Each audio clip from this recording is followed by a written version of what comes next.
Hi guitar players, today I'm going to talk to you about how to change chords quickly. And this is something that every guitar player has to do.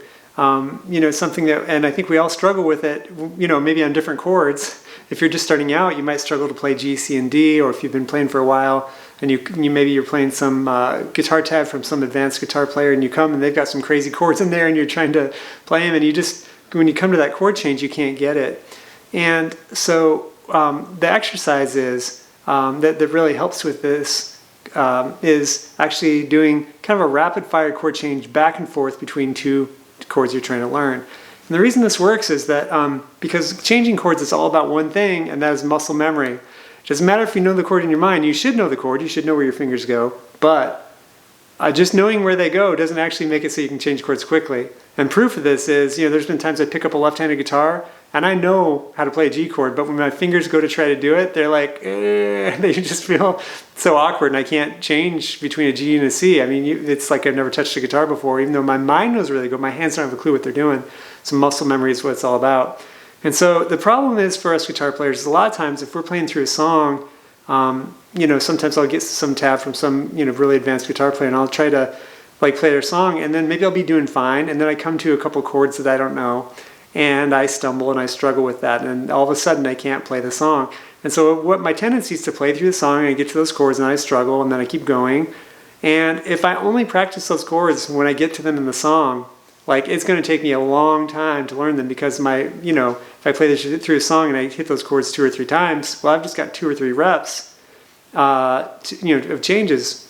Now, what makes this exercise I'm sharing with you work is that you get a lot of reps very, very quickly.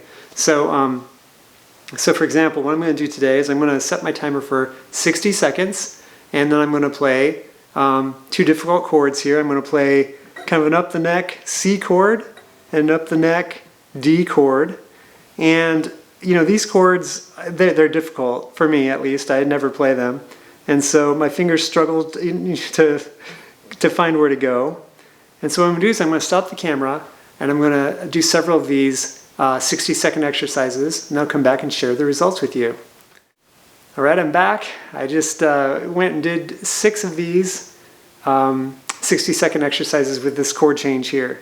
And so what I do is I set the timer for 60 seconds, and then I just count like this. 1, 2, 3, 4, like that, and see how many I can get. And so I'll put the results up on the screen there. So the first time I had 35. The second time it was 40, and then you can see it went up 48, 51, 58, and then I went down on the 6th one to 53. What happened? Well, I can tell you my fingers started to get tired of trying to play these 2 chords, and so it just got hard there at the end. And so the way this exercise works best is to use it over a period of maybe a couple of weeks, right? If I do this exercise maybe 2 or 3 times, maybe even 4 or 5 times tomorrow and then the next day, and I do it for the next couple of weeks, maybe, a week or 2 from now, I'll be changing these chords really fast. These numbers might be up, 100, 120 maybe, something like that. And once you get up maybe 90 or 100, you can probably use these chords in a song depending on, or whatever chords you're working on, depending on how fast the change needs to be. Sometimes the change needs to be really fast, and then that number of changes, needs to get higher because that means your rate is getting higher of how quick you can go between the 2. So another great thing this does is it strengthens your hands as you try to play these chords. It works out your muscles and your tendons and things, and just helps you stretch and get more nimble in your hands. So it's a great exercise. I hope it helps you. God bless. Bye.